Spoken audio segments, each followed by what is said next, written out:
Alors, bonjour les enthousiastes, bienvenue à une autre vidéo de whisky. Aujourd'hui, un épisode un peu plus spécial. On n'a pas ciblé un whisky en particulier pour vous en parler. On va parler plutôt en général de nos daily favoris.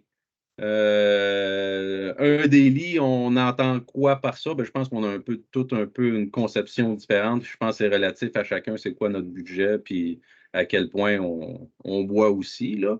Mais mettons, si je prends ma définition à moi, je considère qu'un daily, bon, c'est sûr, c'est quelque chose qui se boit bien, c'est quelque chose que j'ai le goût d'y retourner souvent, c'est quelque chose qui, bon, ça prend quand même un minimum de complexité peut-être, pas quelque chose de trop redondant non plus, mais quand même qui, j'aurai pas trop de problème à aller en rechercher une autre, là, quelque chose qui va revenir souvent et que le prix ne dépasse pas un montant X. Pour moi, je dirais autour de 100 $. C'est relativement raisonnable pour un daily. Moi, je trouve que c'est pas mal un bon budget. Mais pour quelqu'un d'autre, ça pourrait être moins, ça pourrait être plus, dépendamment de, de c'est quoi ses revenus, puis c'est quoi son rythme pour boire la bouteille, là. Je vais faire un tour de table, voir. Alex, toi, pour toi, c'est quoi un daily dans ta définition, là? Ah boy, ben ça va s'en rapprocher, honnêtement. C'est quelque chose qu'on achète un petit peu les yeux fermés, que c'est le régulier autant qu'on aime boire soi-même les yeux fermés, à juste prendre un once et demi le soir, puis redécouvrir aussi le produit qui est bien balancé, qui a une bonne expérience, mais qui n'est pas vraiment un truc qui va te vider le portefeuille. Ça va du chose que si la visite elle arrive, ben, tu te dis, je sors mon daily, ça va accoutumer à peu près tout et n'importe quoi, puis je vais être capable moi-même d'en profiter. Puis d'avoir peut-être une ou deux bouteilles de backup parce que j'aime l'apprécier. Puis dépendamment des disponibilités, ben, on a ça de jamais loin. Puis c'est pas dangereux pour le portefeuille de le racheter à chaque fois. Puis notre nouvel invité aujourd'hui, Monsieur Jalbert, qu'en Bonjour. pensez-vous?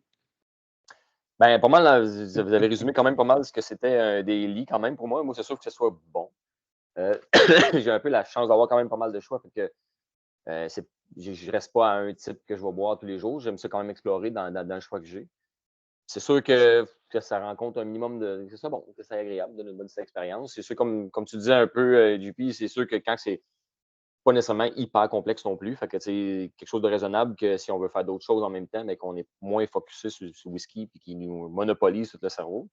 Quoique c'est bien intéressant pareil. Fait que, ça va dépendre un peu là, si je suis en train de gamer, je suis en train de travailler, je suis en train de juste manger. Fait que, ça va changer un peu mon daily, mais je dirais que ce qui est pas mal important, c'est un peu la disponibilité du produit. Si c'est quelque chose qu'on peut avoir de temps en temps et qui n'est pas immensément rare, bien moins mal au cœur de l'ouvrir en mardi ou ben non, de l'ouvrir avec des visites ou de l'ouvrir avec la personne ne l'aime pas trop, ben, c'est pas mal au cœur. Un Old Grandad, la personne ne la tripe pas, no big deal, c'était 35$, on s'en fout un peu.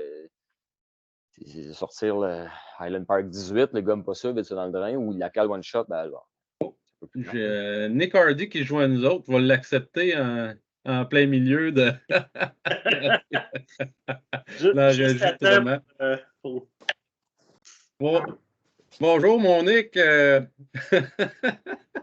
Je sais pas si tu le sais, mais on est en train d'enregistrer. Oh, OK. Ça commençait-tu à 19 ou 19h30? Habille-toi. Ben, d'habitude, on start à 19h30, là. OK. On se rejoint à 19 puis on start à Ah, 19h30. désolé, c'est l'heure du coucher de la petite, puis ce soir, elle a décidé d'être particulièrement difficile pour utiliser un euphémisme. Ben, bonne nouvelle, tu as 5 à 7 minutes, tu as trouvé un daily, puis embarquer dans notre évaluation de notre daily préféré et le voici courir. Fait que, Ça, c'est parfait, ça. Mais écoute, on ne peut pas être plus à la bonne raquette que ça. ouais, t'as dit quelque chose que je trouve important, Joe, hein, les specs. Moi, je pense que j'ai comme peut-être, pour avoir des daily, là, parce que j'en ai pas juste un, là, j'essaie de cibler tout le temps un daily qui va rejoindre un certain spec.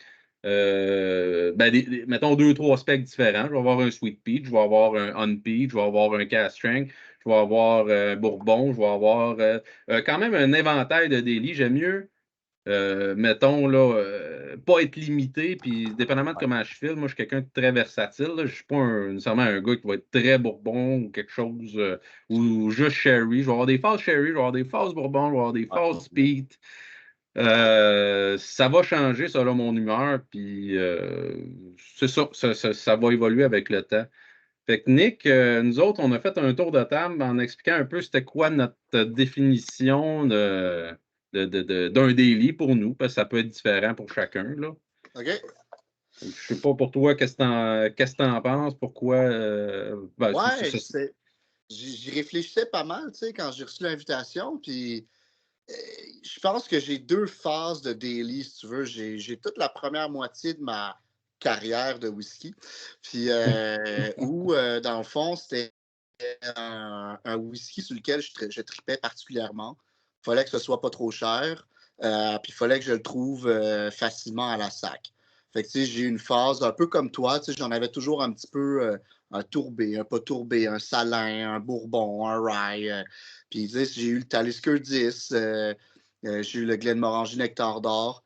Ah, Martin n'est pas là, hein? J'essaie de carrer des points un petit peu. Mais, il m'a dit, je t'ai écrasé, j'écoute le Super Bowl. Fait que... Ah, ouais, je le comprends. C'est correct, c'est correct. Je retire ce que j'ai dit, j'ai jamais bu de Glenmorangie. Non, mais tu sais, c'est ça. Il y a comme plusieurs délits comme ça. Puis, je te dirais, il y a comme la deuxième moitié où j'ai réfléchi, puis je me suis dit, dans le fond, je bois jamais une bouteille en 4 jours, là. Tu sais, moi, je fais pas ça. Je critique pas ceux qui le font. J'ai des chums, ils capotent, là. Ils sont dans une bouteille, puis là, c'est comme la bouteille est passée en moins de 3 semaines, puis let's go, j'en rachète une autre. Moi, je bois un verre. Je bois régulièrement. Je bois sûrement trop souvent, mais je bois un verre. Des fois 2, vraiment, si je le feel. Ça, c'est pas les soirs de tasting, pas les soirs où j'ai du monde à la maison, etc. Mais, puis, je peux plus dire que j'ai un daily. Il y a des whiskies que je vais le faire plus attention. Tu sais, j'ai ouvert un Highland Park 25 ans comme ma fille aînée. C'est sûr que j'en bois pas quand je le feel pas pour de vrai. Mais je peux me servir un verre un mercredi soir, tu sais, dans Highland Park 25 ans. Ou alors, je peux me servir un verre d'eau. Tu sais, si je sens pas que j'ai pas envie de boire un whisky, je vais me servir un verre d'eau, puis ça va finir là, tu sais. Mais c'est pas Sinon, ouais. nécessairement, moi, dans ma tête, c'est pas nécessairement quelque chose qu'on va boire tous les jours. Tu sais, on parle de rythme, moi, effectivement, il y a des gens qui vont peut-être clencher une bouteille en quelques jours. Je pense qu'un daily, c'est quelque chose que tu vas revenir souvent et ça va pas nécessairement être pour te casser la tête. Tu vas Toujours écouter un fun. film, tu vas juste Ouais. être relax dans ton divan, puis tu veux pas te casser la tête. Ah, j'ai le goût d'un whisky, puis de pas me casser la tête. Je prends quoi? Tu sais, puis OK, ouais, OK. moi, dans ma Ouais. tête, c'est peut-être plus ça. Quelque chose que ça me dérange pas de descendre vite, justement, que je vais être capable d'en raboire. Quelque Pas quelque Je chose pense chose que que ça peut tu vas qui ne va pas Ben, me consommer coûter écoute, cher puis non peur, plus. avoir ouais. peur de la descente. Tu sais, t'es Ouais, comme, ben, exact. tu sais, qu'est-ce que je feel, tu sais, c'est un bon rapport qualité-prix, je peux le prendre. Si la bouteille descend, c'est pas tragique parce que quand je vais avoir une soirée que je vais filer un petit peu plus sur du high-end, où je vais vouloir goûter des choses plus complexes, plus équilibrées, ben, je vais avoir ces bouteilles d'exception-là. Mais les délits rentrent vraiment dans leur catégorie que c'est du stock régulier, si on peut dire, qu'on ne se fend pas le portefeuille, puis on a une bonne appréciation du produit. Ben, écoute, au mois de janvier, j'ai eu un daily pour faire exception. Je pense que j'ai clenché la bouteille en 5 soirs. C'est pas du whisky, c'est du Irish Cream. Et je pense que ça, là, j'avais été hypé, là, puis je suis pas trop Baileys, là, je trouve que c'est un peu sucré. Hey, ça, je me suis servi un verre, j'ai bu un tout petit peu, puis j'ai regardé ma blonde, j'ai dit, ouais, je pense qu'il va falloir que j'aille en magasiner d'autres parce que 5 soirs, elle était finie la bouteille. C'était malade. Mais sinon, écoute, là, tu vois, le premier truc, tu m'as dit, Alex, tu as 5 minutes pour aller chercher un verre. Je, Ça parle, je pense que ça. ça a Ça pris veut 35 dire que c'est secondes. le daily. Ouais, c'est ça. Ben, j'en ai sorti deux scotch.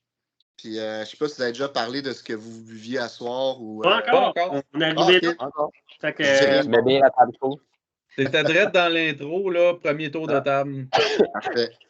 Bon, ben, le daily, moi, c'est un peu comme toi, JP, ça va changer. Je pense que j'ai des phases où, effectivement, là, il y a une bouteille, je me casse pas la tête, j'en bois plus.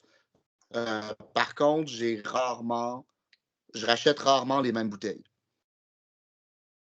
Je pense qu'on a trop de stock, même si on regarde juste la sac, là. Il y a trop de stock là, que j'ai envie d'essayer. Puis à chaque fois que je mets 60, 70, 80, 100 $ sur une bouteille, ben, c'est ce que je ne mets pas sur une autre. Fait que c'est rare que je vais racheter plusieurs fois la même bouteille. Ça arrive, mais c'est bien, bien rare. Donc, je vais avoir des phases comme toi, puis quand tu es fini, je pense à autre chose. Ouais, parce que moi aussi, je me suis dit ça là, quand on a parlé de faire un épisode sur les délits. Je me suis dit, crème, il n'y a pas beaucoup de bouteilles que j'ai rachetées plusieurs fois. Ben honnêtement, là, je vais essayer de me trouver, mettons, plus des openers là, de dégustation là, pour commencer, là, des 46%, pas trop élevé, pas trop complexe, qui se boivent bien. Fait que là, j'ai un opener sherry, j'ai un opener ex-bourbon, un opener bourbon, puis name it, là. J'essaie de diversifier un petit peu ces choses-là. Là. Mais effectivement, je crois pas à ça, moi, les bases de bar, puis tu sais, il y a des bouteilles qu'il faut que tu tout le temps que tu ailles dans ton bar, puis quand je vois ça, non, je n'ai pas envie nécessairement tout le temps avoir un Arbechten ou avoir un Talisker 10, même si je les apprécie, là. Je vais en finir une, puis à un moment donné, je vais retourner dans un autre batch plus tard, puis là, je vais dire, ah, il me semble que ça a changé depuis. Je ne vais pas tout le temps aller m'acheter la même batch plusieurs fois. J'aime quasiment mieux attendre puis voir comment ça évolue. Ça, c'est une autre façon de voir les choses, peut-être. Il y en a d'autres, ça va faire l'effet contraire de dire hey, la prochaine batch, elle sera peut-être pas pareille. J'aime ce batch-là, je vais en stacker, je vais en acheter plusieurs. Mais bref, pour moi, un daily, c'est ça. Ça ne va pas nécessairement être une bouteille que je vais acheter 46 fois non plus. Mais c'est une bouteille que ça ne me dérange pas de la clencher. Puis au pire, je vais en acheter un autre. Je sais que je vais pouvoir en acheter une autre puis retourner dedans. Ouais. Non, je suis bien d'accord avec ça. Moi, si il y a bien des vas-y. délits non, mais pas trop, mais moi, j'en rachète. Pas toutes, mais il y en a que je rachète. Quand j'ai découvert l'Angel Envy, j'ai adoré l'Angel Envy, puis moi, je fais dégoûter. Mon trip, vraiment, moi, c'est quand j'ai des chums, je les introduis au whisky, je fais des dégustations. Classic Laddie, j'ai adoré, puis je sais pas pourquoi je tombe en amour de ce maudit whisky-là, mais je l'ai adoré. J'ai racheté la nouvelle. La nouvelle est pas mal moins bonne, elle est différente que la batch de l'an passé. Bonne encore, mais moins, elle est beaucoup plus fruitée, plus acidulée que ce qu'elle était l'année passée. Mais tu sais, on dirait que ça me la prend tout le temps. Parce que ça, c'est un de mes daily que je vais ouvrir, puis je vais me gâter, et puis c'est pas cher, puis c'est pas exceptionnel, c'est un classique Laddie, mais crime, je l'aime, fait que je rénove. Quand je l'ai plus, je m'en prends, là, tu sais, ça me gosse. Angel Envy, je te dirais que je l'ai acheté, je l'ai aimé, puis tous les gens que j'ai introduits dans le Bourbon ont aimé, fait que tu sais, ça me le prend. Mais on stand du Angel Envy. Je veux dire, Angel Envy, c'est un Bourbon plus cheap, avec un beau finish. Fait que, sur le coup, fait comme wow. Mais quand tu le bois souvent, tu te rends compte qu'il est un peu vide, il est un peu insipide en arrière. Fait que les gens que tu fais goûter et qui ne sont pas habitués du whisky, puis ils boivent ça pur. Ah, j'aime pas ça pur d'habitude, tout le monde aime le Angel Envy. Fait que moi, je l'ai parce que je fais goûter souvent du monde, puis c'est ça que j'aime, faire découvrir du monde. Après ça, les faire évoluer dans le line-up. Ils n'ont jamais bu du whisky pur avant, puis à la fin, quand ils partent de chez nous, ils sont très petits. Fait que Angel Envy, je trouve que je le garde parce que c'est un bon whisky qui comme introduction, comme Elijah Craig. Je me suis tanné d'en boire, Elijah Craig, mais c'est bon. Fait que j'en ai tout le temps. J'ai une bouteille flamand neuve, je ne l'ai pas encore ouvert, mais je l'ai. Parce que quand je sais que les gens commencent à aimer le Bourbon, ben hop, Elijah Craig, c'est un must, puis c'est 45$. Moi, ça ne me ruine pas, ça me prend de la place, par exemple, parce que chaque bouteille que j'ai, je ne peux pas en rentrer un autre. Moi, c'est ça le problème. Mais c'est ça.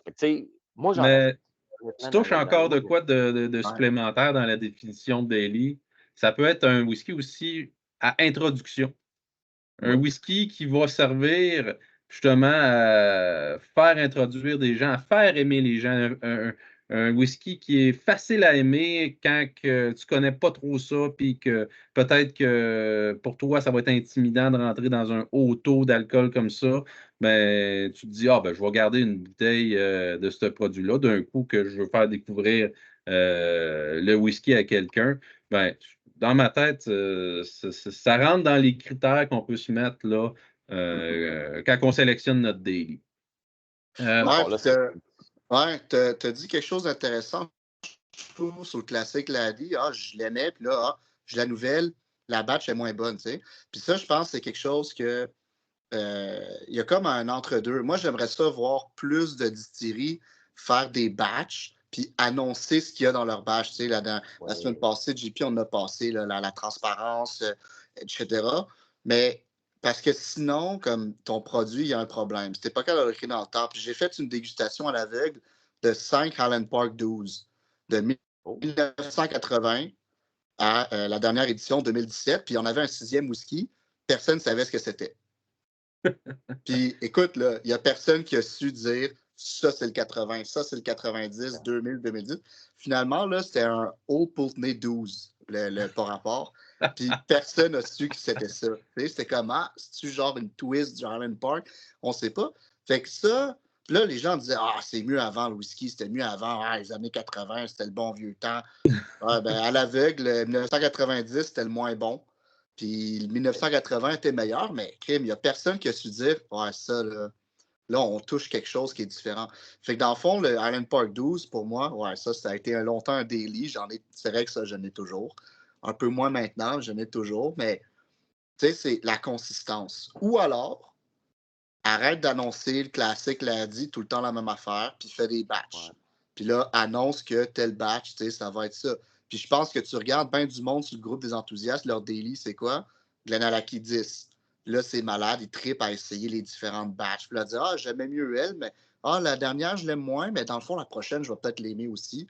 Puis le monde, ils reviennent. Puis ça, c'est une bouteille que tu pourrais acheter sans arrêt. Puis tu serais comme jamais vraiment déçu parce que, c'est une batch, c'est différents fûts, etc., etc. J'y avais pensé. Tu sais, c'est quelque chose d'intéressant, ça, parce que ton daily, il peut changer comme, avec la batch que tu as. Puis, est-ce que le Talisker 10, non seulement il a augmenté de prix, mais il a perdu un petit peu en cote. Ouais, parce qu'ils ont beau dire que c'est pas des batchs, c'est des batchs pareils. Ouais. Tu ne peux pas garder exactement la même recette. C'est tellement vivant, c'est tellement changeant. Juste le fait que le climat soit différent pendant la maturation, ça va avoir un impact. Puis là, tu mets un gros vatting là-dedans. Là. J'aimerais bien plus voir les distilleries embrasser le fait que justement son produit varie, puis de mettre une date, une année, une batch X, peu importe, que du monde qui essaye de camoufler les défauts, ce qui ressort de différent, la couleur, tout ça. Tu sais, moi, j'aime ça, voir mon hareng 18 qui est un peu plus pâle que l'année dernière. Je me dis, il s'est passé quelque chose, ça donne de l'information. Je ne veux pas que tu maquilles ces détails-là. Je trouve ça intéressant. Au contraire, justement, que ça évolue, ces batchs-là. Après ça, je m'en prends 2, 3, je les compare, puis je suis capable de faire les différences. Puis le côté geek en moi, là, il est satisfait de cette transparence-là. Mais bon, c'est comme ça que les gens vont revenir. C'est comme ça que les gens vont revenir. Regarde, aujourd'hui, qui parle encore de GlenDronach? Plus personne. Puis selon moi, d'avoir gardé 12, 15, 18, 21, puis là, d'avoir dit avant, c'est pas vraiment 15 ans, c'est comme à 19 ans, 20 ans, c'était la pire erreur qu'ils pouvaient faire. D'annoncer ça, que l'information, elle a été sortie, puis qu'on garde exactement le même âge, le même age statement, la même étiquette, tout ça. C'est sûr que si à la base, ton 15 ans, c'est un 19 ans, puis que là, tu sors en 15 ans, puis que c'est la même affaire, ce ne sera pas pareil. Puis le monde, ils ont décroché. Ils étaient comme, oh nice, le revamp, etc. Puis, c'est vraiment pas pareil. Forcément, c'est pas pareil. Ils ont eu quand même d'autres choses qui s'est passées en plus de ça. Ils ont eu le retour de la filtration. Il y a eu quand même pas mal de choses qui s'est ajoutées à ces nouvelles batches-là qui ont terni un peu la réputation des amateurs. Puis il faut aussi penser aux consommateurs en bout de ligne parce que nous autres, on est des amateurs. Nous autres, on aime ce genre de subtilité-là pour avoir plus d'informations. Quand tu prends le consommateur moyen qui va acheter du whisky pour acheter du whisky, puis qui va retrouver la même bouteille avec la même notion d'âge, puis tu changes l'étiquette, il va être confus, puis il va demander au commis de la SAC. Il faut dire que probablement le 3/4 de leur vente passe par un marché de beaucoup plus de gens qui vont acheter un whisky pour acheter un whisky.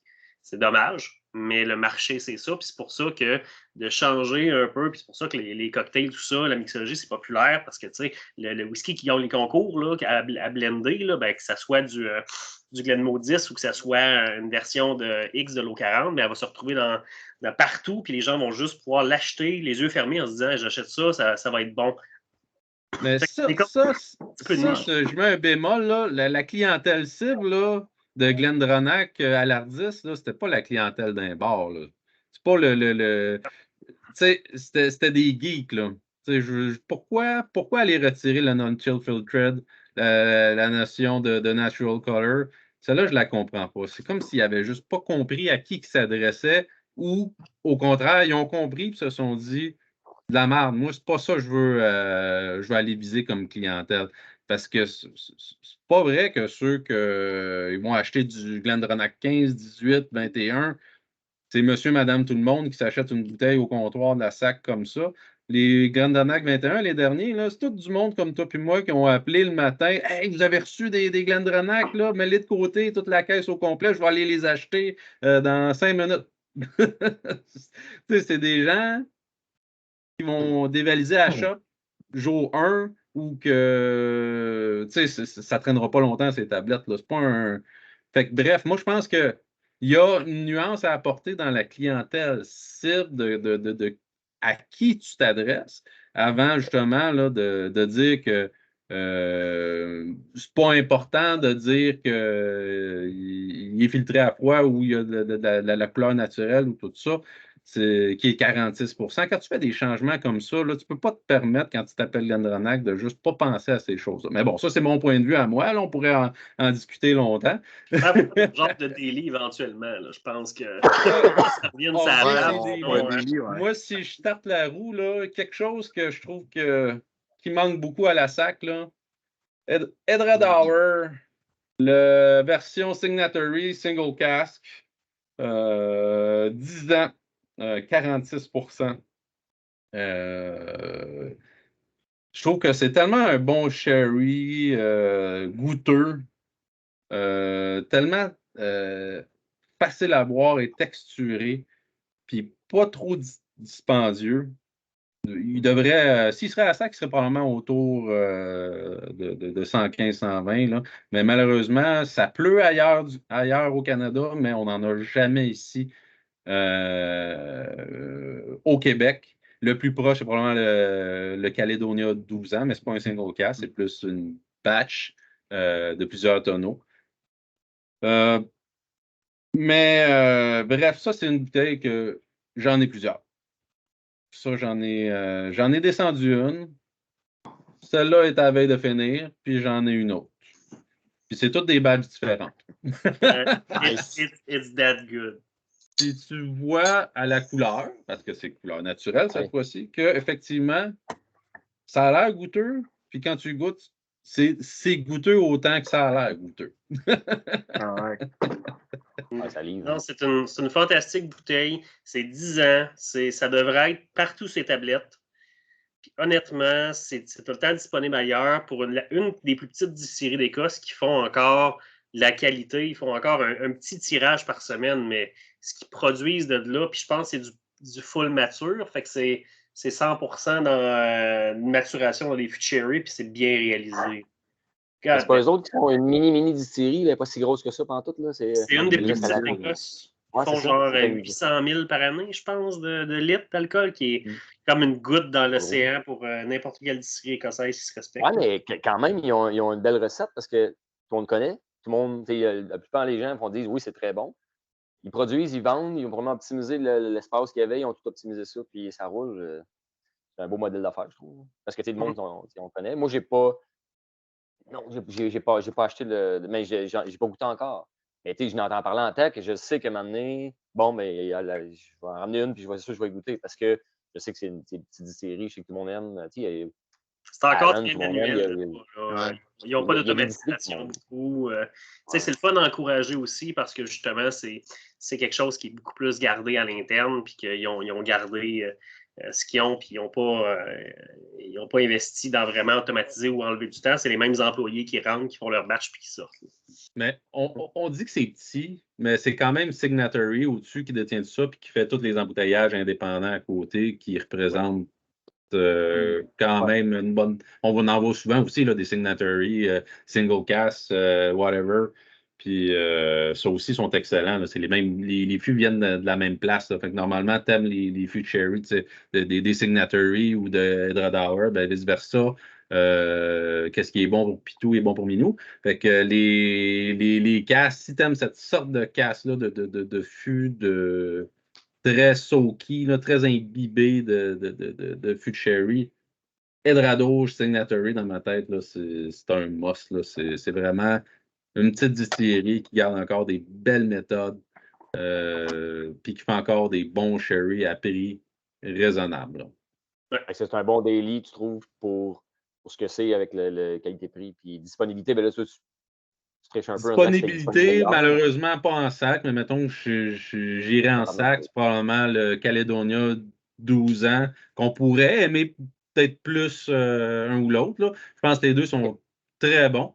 Mais si on veut rester au Québec, là, effectivement, je suis pogné avec le Caledonia, mais si j'avais le choix entre les deux, probablement que j'irais plus vers le Signatory. Mais j'ai déjà entendu des gens qui ont dit qu'ils préféraient le Caledonia aussi. Fait que je pense qu'il y a quand même une petite nuance, le fun entre les deux, mais ça ne veut pas dire nécessairement qu'il y en a un qui est meilleur que l'autre. Probablement qu'on est plus dans le bois, dans le plus sec là, avec le Signatory, mais le Caledonia, lui, va être beaucoup plus fruité, beaucoup plus rond, beaucoup plus facile.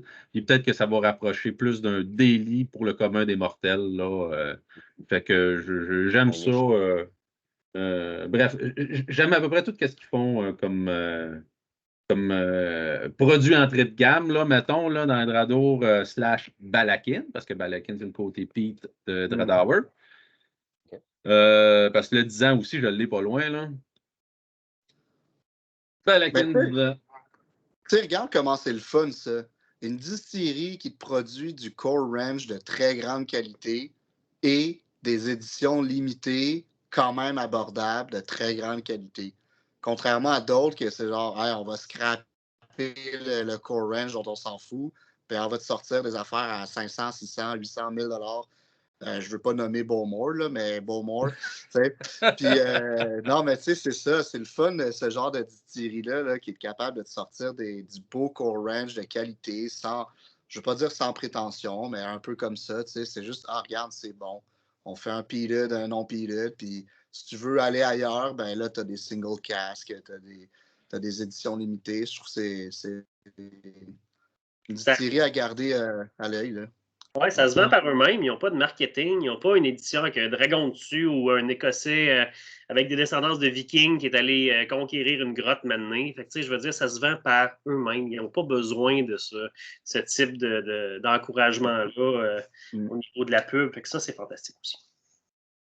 Fait que je suppose qu'on va se rendre avec notre tour de table de produits daily, là. Mais mettons que mon premier, c'est ça. C'est Edrado / Balakin. Edradauer, mais Edrado pour que tout le monde comprenne. Le 10 ans, 12 ans, le Balakin 10, qui est aussi excellent, qui est un mix de Sherry Bourbon. Là. Bref, je recommande. Là, je vais laisser la parole à Alex à dire son daily qu'il a choisi. Là. Cool! Fait que moi, je vais aller dans une autre direction. Je vais aller dans la direction des blends avec mon ami ici, Compass Box, Orchard House. La raison, c'est une des distilleries, qui n'est pas une distillerie, c'est un assembleur qui va prendre un petit peu des distillats de partout puis faire sa propre recette. Puis le line-up de Compass Box a un rapport qualité-prix qui est difficile à battre en sac. Dépendamment de la disponibilité, ces temps-ci, c'est le Orchard House qui est là avec, je pense, le Spice Tree. Mais tout le line-up de base, Peak Monster, Spaniard, House, Spice Tree, qui revient aux alentours de 72, 74, toujours des prix vraiment excellents pour des hausses de prix assez majeures depuis quelques mois, un an et des poussières.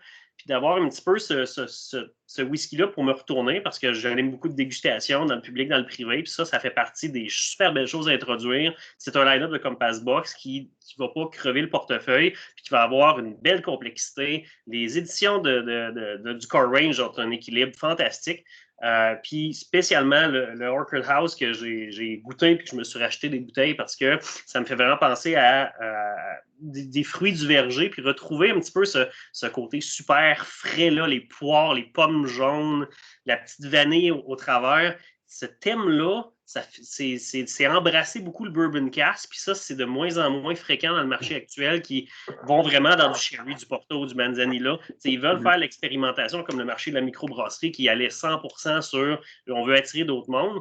Comme Passbox, on dit on va quand même garder des choses intéressantes puis pousser des expériences avec justement comme du Glencairn 13 qui était le dernier full bourbon vieux qui était comme fantastique, qui gardait son aspect puis qui encadre puis qui dit moi j'ai du bourbon puis je le garde ad vitam aeternam. Fait que l'assemblage de Orchard House a vraiment ce thème-là qui est unique. Puis chaque édition du Core Range de Compass Box, avec son prix intéressant, ça fait que je ne sais pas quoi boire, je vais avoir un Compass Box qui va répondre à mes besoins, peu importe. Ça va toujours être disponible en sac, puis je vais toujours pouvoir le montrer à quelqu'un ou l'amener dans une dégustation, puis pouvoir faire découvrir ça sans aucune gêne, puis pouvoir dire, ben, tu peux te l'acheter en sac si tu as aimé ça. Puis si tu adores le thème, ben, ils font d'autres choses, puis tu peux aller vers autre bouteille. Fait que moi, c'est mon petit daily que j'adore. J'adore Compass Box en général. Leur aussi, attitude envers le marché. Ils promouvoient énormément la transparence dans le whisky. C'est eux autres qui ont forcé des choses énormément. Fait que de plus en plus sur le site de Compass Box, on peut aller voir la recette avec ce qu'ils ont le droit de dire légalement. Puis ils poussent toujours à l'extrême pour dire ben, c'est 74% d'une distillerie sur Island dans le nord-ouest. Mais il essaye le plus possible d'en donner aux clients, même si la Scotch Whisky Association fait le garde-barrière, puis il fait juste dire va pas trop loin cette fois-ci, mettons. Là. Fait que, Compass Box. Très bon choix. Moi, j'ai adoré aussi le Orchard. Il est quoi, 72 à sac, là? Je m'en allais le chercher, là. Ouais, ce qui est en bas de 100$ pour un beau produit comme ça, moi, je me pose pas plus de questions. C'est fruité, là. C'est aussi, il y a un petit caractère, hein? Il y a un petit phénol, me semble, de cacher quelque part quand même. C'est pas juste du fruit. Tu sais, mettons, oui, c'est beaucoup intense, c'est très goûteux en termes de fruits. Mais il y a une petite complexité aussi qui est le fun aussi à décortiquer, puis il est le fun à sentir au nez. C'est vraiment un beau produit. Puis comme tu l'as dit, les Spice Tree, les Peat Monster, si tu veux t'introduire, là, puis avoir plusieurs spectres de saveurs comme ça devant toi pour pouvoir explorer, c'est fantastique, là.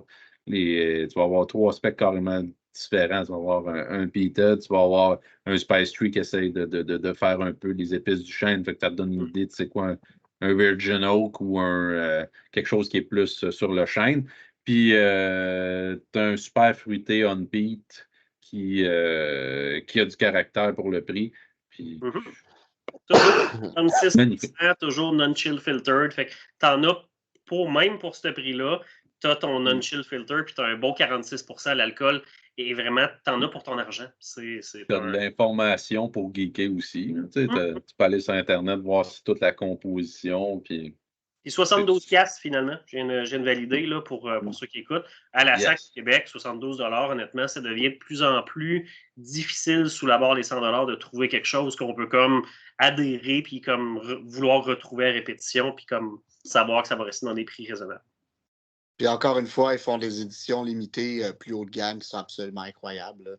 Genre, c'est comme. Puis, les plus beaux labels dans le game, là, à peu près. Il y a comme 3-4 séries qui font des. Wow. Et les no-name, les Pete Arcana, ils ont fait des choses fantastiques là, avec des artistes là-bas qui sont absolument fous. Ils ont fait une bouteille qui s'appelle le Juvenile avec un café français. Puis le café avait demandé à Compass Box. Moi, j'aimerais ça que quand que je sers mon whisky, que ça soit comme un événement, que ça soit connu dans le bar. Fait que ce qu'ils ont fait, ils ont tout simplement dit pas de problème, on va faire ça. Fait qu'ils ont mis une petite clochette en bas du verre.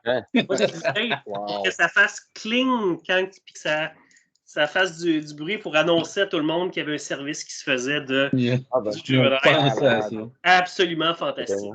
Wow. Ils ont un fanbase quand même assez important. Là. Pas tant ici, là, mais il y a un groupe Facebook qui s'appelle I Love Compass Box, que tu vois tout le monde. Il y a beaucoup de monde qui se sont fait des gros setups vraiment classe, là, mais vraiment budget, là, qui ont vraiment l'air chic avec ces bouteilles-là. On dirait que c'est des œuvres d'art de la façon que c'est présenté. Là. C'est toujours beau. Là, souvent, on critique le marketing, mais là, il faut leur donner que le marketing, il est réussi. C'est des belles bouteilles à afficher, c'est bien fait, il y a des détails, il y a même des fois de la texture sur certains embouteillages, puis il faut juste leur donner qu'ils veulent que ça soit bien placé, beau dans un bar, puis que ça soit bien représenté sur le contenu autant que le contenant. C'est un 50-50 vraiment on top pour, encore une fois, là, si on veut aller loin dans Compass Box, on ne va pas non plus devenir pauvre, parce que même leurs éditions spéciales, honnêtement, puis des trucs vraiment exceptionnels qu'ils font, ça reste super intéressant côté prix. Ils ont fait des choses fantastiques. Hein. Complètement. Ouais. Bref, je vais lancer la balle à M. Joe, qui va pouvoir suivre si on continue dans l'ordre. C'est sûr que là, je vais aller un peu plus champ gauche, plus côté Bourbon. Je dirais que je vais boire un peu plus de Bourbon dans mon daily que de Scotch, parce que j'ai l'impression que le côté, souvent, le bébé est à sucre un peu plus. Fait que moi, quand c'est rond, quand c'est fruité, c'est un peu plus rond. Si on ne parle pas du bitterness du chêne, parce que le chêne est pas mal présent dans les Bourbons, mais puis le prix, pour moi, c'est moins grave. Je suis comme un peu chanceux de pouvoir, je sais pas, là, une bouteille à 100$, ça fait pas. C'est vraiment moi, la rareté de la bouteille qui va faire en sorte que ça ne devrait pas un daily. J'ai découvert Uncle Nearest, c'est pas cher. Pour un Bourbon à 100$, c'est quand même. C'est pas le plus cheap. Puis c'est du sourcing aussi. Là, fait que, il y en a qui lèvent le nez un peu plus là-dessus. Moi, personnellement, si c'est bon, aucun trouble. Fait que pour moi, ça va arriver souvent. Puis, ça fait pas longtemps que je l'ai acheté. Elle baisse vite. C'est bon signe. Je l'aime. Puis, il y en a encore. Ça fait que ça me fait pas trop mal au cœur. Je vais pouvoir la clencher. Puis, j'achèterai un autre. Si ça me tente, ou j'achèterai une autre version, ou j'achèterai pas, peu importe.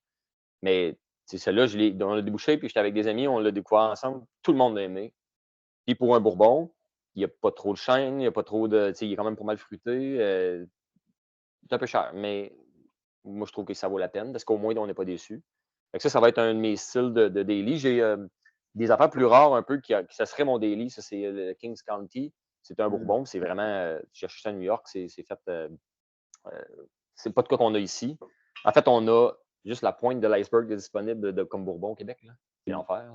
Et il y a 2400 cucs distilleries aux États-Unis. On voit genre 20% de ce qu'on a disponible à sac, c'est des Bourbons. Il y en a incroyable. Fait que, je te dirais que c'est ça. Fait que, moi, dans les Bourbons, il y a ça. Il y a le Evansdor qui n'est pas trop cher, qui est très bien, sans être acheté à terre. J'ouvre ça, je suis super satisfait, c'est super bon. Il y a quand même pas mal de bons choix. Puis comme je disais tantôt, je ne sais pas si on était hors ligne, mais j'ai acheté le Jack Daniel's Single Barrel.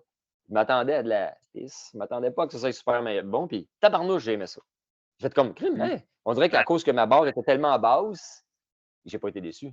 Et c'est 64$. C'est fait goûter à vraiment des amis. un bon rapport qualité-prix, puis ça enlève beaucoup de préconceptions avec Jack Daniel, que oui, ils font du stock, mais tu sais, ce que le monde se rappelle surtout, c'est d'avoir comme mélangé ça avec un autre alcool, puis de l'avoir calé dans une brosse de cégep. Ça l'aide pas à la réputation, mais Jack Daniel Single Barrel Rye aussi, c'est des produits fantastiques.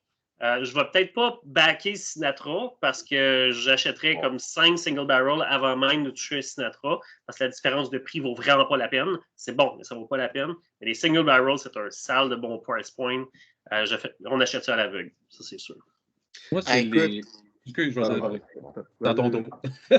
Non, mais écoute, j'ai une histoire sur le Jack Daniels, puis je suis un gros fan des single barrel, OK? Le single barrel rye a été ma surprise de l'année, je pense, en 2017. J'ai capoté dessus. Je pense que j'en ai acheté 3-4 de ces bouteilles-là.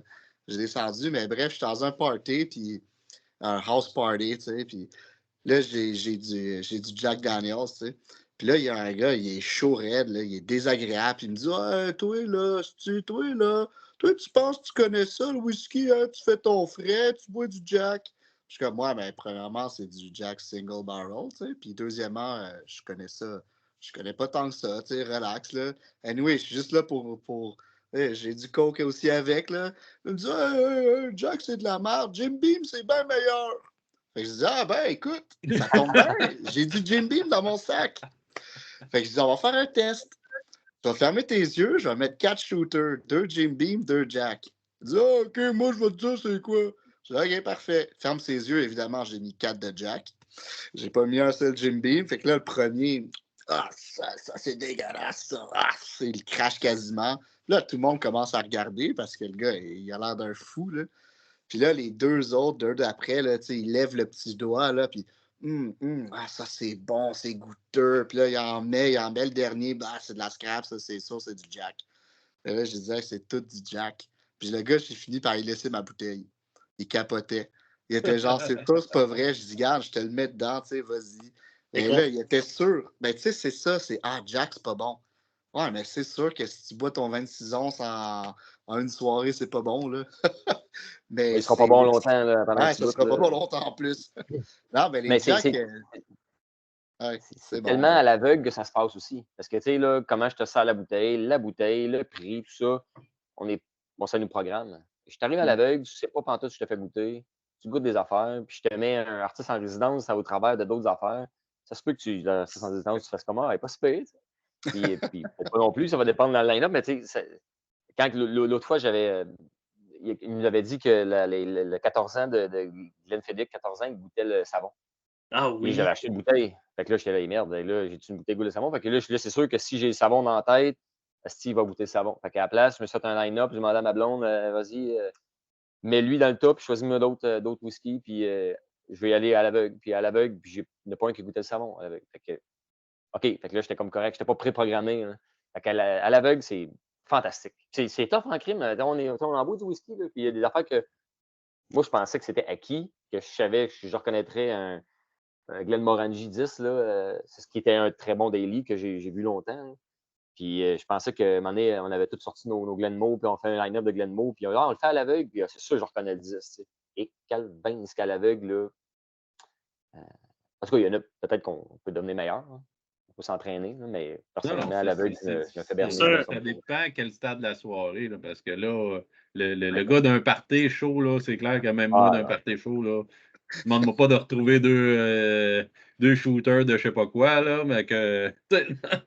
C'est pour ça que la plupart des concours qui sont faits, c'est à l'aveugle. Puis tout ce que tu as, c'est des samples numérotés. Puis il faut que tu revisites pour être certain que tu n'as pas bu de quoi avant, après, tu n'as pas mangé quelque chose, tu n'as pas quelque chose qui s'est passé qui a comme teinté un peu ce que tu en as vu. Ou tu goûtes de quoi qui est excessivement bon, puis après, tu goûtes de quoi, tu fais comme c'est vraiment pas bon, mais c'est juste qu'en comparaison à l'autre ou dans le contexte que tu l'as bu, c'était en train de déniveler, puis c'était bien là, en soi. Mais tu avais tellement comme une expérience où le reste du line-up était exceptionnel que là, il faut que tu réajustes. Fait que ça, c'est une excellente expérience. Fait que ça l'aide beaucoup à remettre en perspective certaines éditions, des fois qu'on a comme soit boudé ou qu'on est repassé trop vite en se disant c'est commercial, mais tu bois à l'aveugle un Talisker 10 ans ou tu bois à l'aveugle certains produits que tu fais comme hey, tu sais, je suis rendu ailleurs, c'est comme il y a encore des choses à trouver. Puis c'est ça qui est pas. Mais je pense que même sachant qu'est-ce que tu goûtes des fois, la façon que tu l'intègres dans ton line-up, tu vas l'aimer ou tu vas moins l'aimer. Moi, ça m'est arrivé souvent là, que je me suis dit non, pas ça, j'ai pas le goût de boire ça, puis j'arrive dedans, je me il me semble pas ça que ça goûtait dans ma tête, là, ou vice-versa. Mais tu sais, en l'intégrant bien, en mettant quelque chose de le fun avant ou après ou à côté, des fois, ça fait ressortir d'autres choses ou ça me fait en sorte de mieux l'intégrer, mettons. Fait d'un autre point de vue, tes perceptions changent là, quand tu vas aller faire un line-up, là, parce que tantôt je parlais de faire des starters pour des lignées puis tout ça. Ben, tu sais, des fois, quand tu arrives dans ton gros cash rank de suite, tu n'as pas la même perception que si tu as fait la progression puis que tu es arrivé progressivement. Puis dépendamment de ce que tu as mis avant, après, si tu commences à tout mixer, fini en vin rouge, après un fini en vin blanc, puis tu t'en vas dans le bourbon, puis des fois, à un moment donné, tu es tout fucké, puis tu vas avoir une opinion X qui finalement ne reflète pas nécessairement l'opinion que tu aurais eue autrement que toi, tout seul, avec ton verre concentré, mettons. C'est une science, faire un line-up pareil, là, ça fait toute la différence. Tu peux scraper un whisky qui n'est pas assez coffré, tu le mets après un super intense, il passe dans le beurre, tu goûtes plus rien, puis c'est quand même. Des fois, on est à plusieurs, puis c'est encore pire quand c'est des whiskies que tu n'as pas goûté. Là, on achète des nouvelles bouteilles, puis là, on met ça, après moi, il va là, puis des fois, c'est encore non. Il aurait dû être avant ou il aurait dû être après.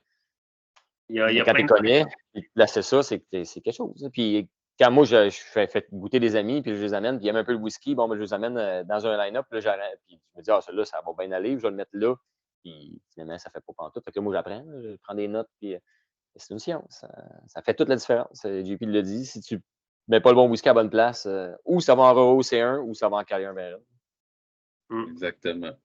Non, c'est sûr. On n'a pas ce problème-là qui est daily. Parce qu'on en pogne un sur le fly puis on boit ça. Ouais, c'est ça, un daily, là, tu le prends, tu te casses pas la tête, tu sais qu'est-ce qu'il doit. Tu sais, mon Nick, on serait rendu à toi pour ton daily. Ouais, moi, je vais tricher. Je pense que je vais t'en donner 14 différents des daily. Ça va être On des- va faire un autre tour de table, je pense. Non, mais parce que, tu sais, tu as parlé là, du Edrado, du Jordan Hour, puis qui n'est pas dispo à la SAC, puis là, il y a le Caledonia, puis là, je me suis dit, ouais, là, je pense que le trois quarts de mes chèvres, c'est pas dispo à la SAC, voire plus. Fait que rapidement, je te dirais, disponible à la SAC, je vais diviser ça en deux parties. Côté Scotch, moi, je suis un gros disciple de tout ce que Distel fait. Puis je pense que tu as toute une palette de saveurs quand tu touches au Deanston, soit le Virgin Oak ou 12 ans, selon si tu aimes ça un peu plus fruité ou pas. Le Lechek 10, Tobermory 12, puis Bunnahabhain 12. Je pense que là-dessus, tu as un super bel éventail de plein de goûts. Puis c'est tout 85 $ et moins. Non, c'est pas vrai. Le Tobermory est rendu 100$. Mais tu sais, on est entre 100 et 53, 56 pour le Kingston Deanston. Virgin Oak, qui est fantastique. Ouais. 54$ la bouteille. C'est ça. Comme ça, puis c'est. C'est c'est bon. un des seuls Virgin Oak dans du core range qui existe en plus. Ouais. Fait que moi, le côté Scotch, disponible à sac, j'en ai toujours sur mes étagères. Puis c'est vrai que ça, quand je la finis, en général, j'en rachète. Puis c'est ce que je vais dire à mes chums. Ils me disent, ah, là, tu viens chez nous, là, je veux une petite bouteille. Je dis, ah, achète ça. C'est parfait, les gars sont contents. Côté Bourbon Rye, parce que c'est vraiment deux mondes séparés, je vais dire Knob Creek. Knob Creek, c'est toujours disponible. Tu as plein de types de Knob Creek, le Rye, le Bourbon. Leurs éditions limitées, on peut même prendre ça pour du daily. Là. Le 9 ans Cash Trends, il était quoi? 85$, quelque chose comme ça, même moins que ça. Bon. Fait que c'est vraiment Knob Creek, je trouve qu'ils font de tout. C'est le fun. Tu te casses pas trop la tête. C'est toujours disponible. Mais sinon, mon daily à moi, c'est ce que fait la famille Wims. Donc, pour utiliser la prononciation française, Wemys, mais c'est prononcé Wims. Puis, je trippe parce que c'est aussi des blends et des single malt. Fait que côté blend, là, ils ont trois choses. Celui que je bois le plus en ce moment, c'est le Peach Chimney. J'adore le fait qu'on te dise un peu comme Passbox, mais un peu moins en détail. Mais tu sais, tu as 58% de Speyside Single Malt, 4% de Peated Highland Malt, 4% de Peated Highland Malt, puis 34% de Heavily Peated Highland Malt. Fait que je trouve ça le fun, on détaille les choses. Ils font 3 embouteillages. Le Hive, c'est 100% Speyside. Ça le dit, ça tire sur le fruit, sur le miel, c'est facile à boire. Le Spice King, contrairement à ce que son nom indique, il est quand même assez tourbé, en fait. Là. Puis un bon mélange tourbe-épice. Puis le Peach Chimney, qui, moi, est mon préféré. C'est un parfait côté sucré tourbé. Son 67, entre 67 et 72, je pense. Ah, c'est Facile. bon comme honnêtement.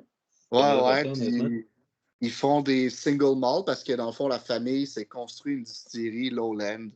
Même chose, je pense c'est quoi, 80, 85. Single malt sont 5. C'est des NAS là encore, mais c'est à 5-6 ans. Ex-Oloroso. Moi, je trouve que c'est le fun. C'est tout du 46%. Même leur single cask, étonnamment, là, sont 46%. Je ne sais pas pourquoi ils ont choisi cette voie-là, mais voilà. Non-chill filter, natural color. Écoute, là, ça, le Kingsbarn Balcony, ça, je suis rendu à 3 bouteilles, 4 bouteilles, je pense. C'est vraiment quelque chose. Bon, j'en ai apporté dans des dégustations, mais en tout cas, ça c'est ça. Tu sais, tu m'as dit, tu as 5 minutes, ça m'a pris 30 secondes, je t'allais me chercher ça. Pour moi, c'est un winner tout le temps. Je regarde un film, je bois ça. Je vais surveiller ça. Honnêtement, je ne connais pas ça. Non plus, ça va me donner de quoi mettre sur la liste. Puis Chimney, je l'avais vu passer, puis j'étais comme, c'est pas cher, d'après moi, tu sais. J'ai comme levé le nez un peu sur un petit blend que j'étais pas sûr, mais tu sais, c'est ça l'affaire, c'est qu'on a des idées préconçues un peu sur les petits blends, puis si c'est pas trop cher, des fois, on se dit, ouais, c'est pas cher, de moyen, peut-être, puis c'est vraiment mauvais comme thinking. Non, vraiment pas, mais tu sais, les blends, c'est ce qui fait vivre les single malt. Pas de blend, pas de single malt. C'est aussi simple que ça. Mais il y a tellement de stocks que tu peux avoir qui sont pas chers. Comme Passbox, là, ça, c'est le summum pour moi dans le sens où marketing de malade. Puis marketing au service du whisky, là, pas juste marketing pour marketing. Il y a de la transparence, tout est là. C'est ça qui est le fun. Moi, pour avoir discuté un peu avec le fondateur, avec Monsieur Wims, là, il a dit que c'était une grosse inspiration, c'est sûr. Donc, comme fait un revamp, puis on réfléchit à ce qu'il voulait faire, puis ouais, c'est ça. Le fait que ce soit détaillé, qu'est-ce que tu veux de plus, là? Ça se boit bien, tu coches tout, là, geek, c'est coché. Moi, je bois du whisky, je me casse pas la tête, je veux juste que ce soit bon, c'est coché. Mettons, pour un équivalent disponible en sac, tu dirais-tu que le Peat Monster, c'est un pas loin ou? Ouais, je serais pas gêné. Je l'ai fait side by side à l'aveugle avec le Big Pete. Parce que c'est aussi tu sais, une grosse famille. Le Big Pete Halloween, là, qui est juste le Big Pete régulier, là. Puis le Pete Chimney, là, démoli, là.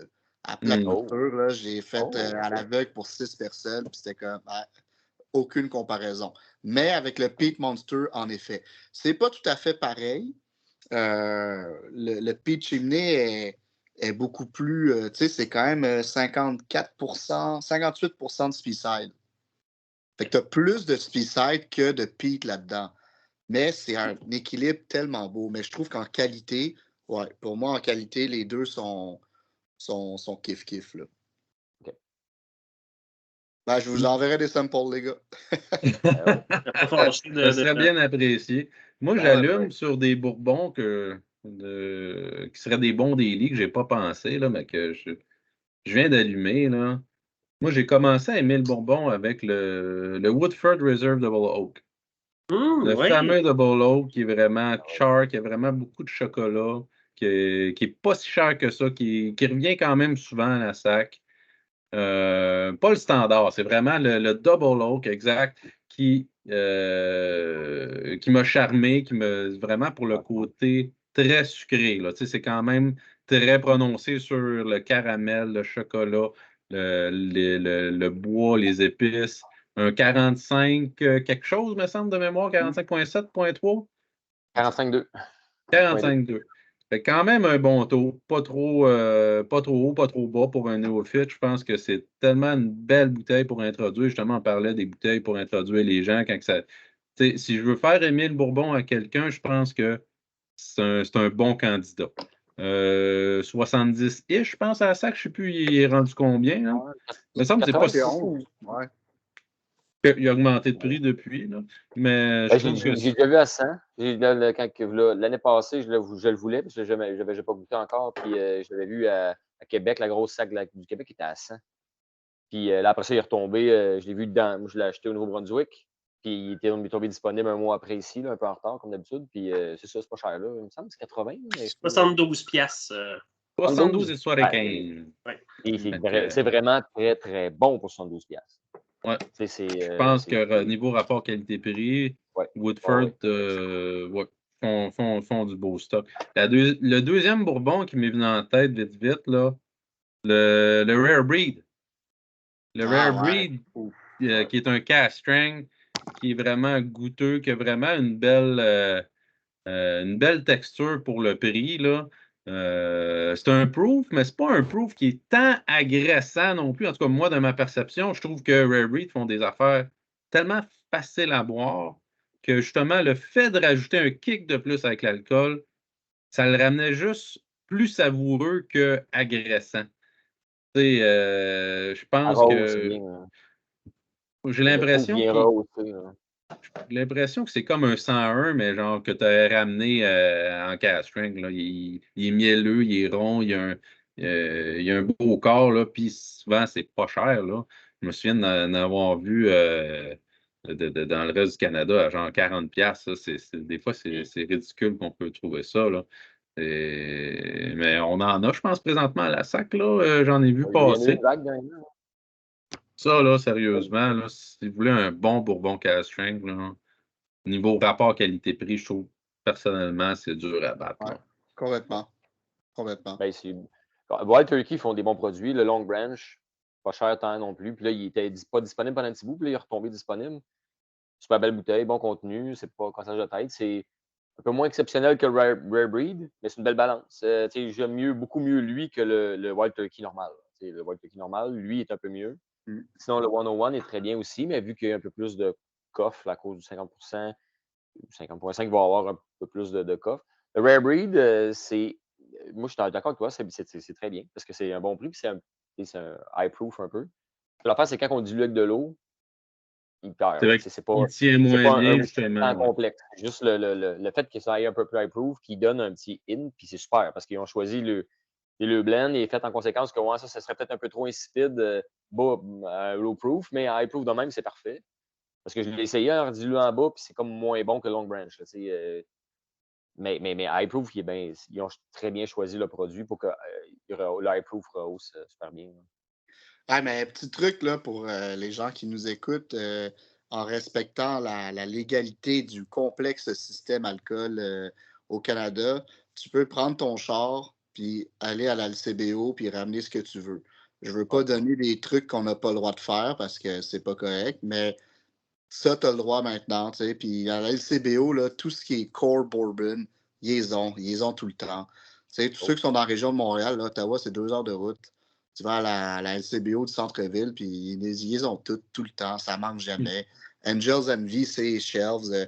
Fut une époque, le Blanton's était ses shelves, là, avec le Weller aussi, Standard Reserve. Là. Mais le Mishters, ils ont toutes. Ouais. Ça Le vaut la truc peine. pour les gens de Montréal que moi j'utilise, c'est Hawkesbury. Là. Ouais. Hawkesbury, tu as 45 minutes. Ouais. Ça te tente de faire une petite ride de char d'une fin de semaine. Puis tu peux toujours acheter là-bas pour faire livrer tes bouteilles à Ouais. la succursale que tu veux, pardon. Ouais. Puis c'est légal, tu traverses tant que c'est pas pour revendre de façon commerciale. Non, c'est ça. Ta C'est la consommation consommation. personnelle. Il n'y a pas de douane, il n'y a pas personne qui va t'écœurer. Puis c'est ça, c'est un bon truc parce que la LCBO, ils ont quand même un petit peu plus de bourbon que nous autres de temps en temps. Là. Pour ça, là, la SAC, je trouve qu'on est en retard pas mal là, sur le bourbon, mais comme, comme Jonathan disait tantôt, c'est la pointe de l'iceberg qu'on a là, au Québec. Là, c'est malheureux. Ceux qui Puis la n'aiment pas les bourbons, LCBO, souvent, ils n'ont pas eu la chance d'en explorer assez pour trouver lequel bourbon aime. Parce que dans le fond, ouais. les bourbons, c'est une grosse famille. Si je te dis dans le scotch, si tu n'aimes pas un scotch, j'aime pas tout, mais non, hein, ça n'a aucun rapport. Tu as tellement de choix dans le scotch. C'est la même affaire que le bourbon, il y en a une palette de goûts incroyable. C'est sûr que le chêne va être en premier plan. Donc, si quelqu'un n'aime pas le chêne puis ce que ça l'apporte, ça se peut qu'il y ait moins de bourbon qui fit, mais c'est sûr qu'un bourbon qui fait avec votre palais, c'est juste parce que vous n'avez pas eu la chance d'en explorer probablement.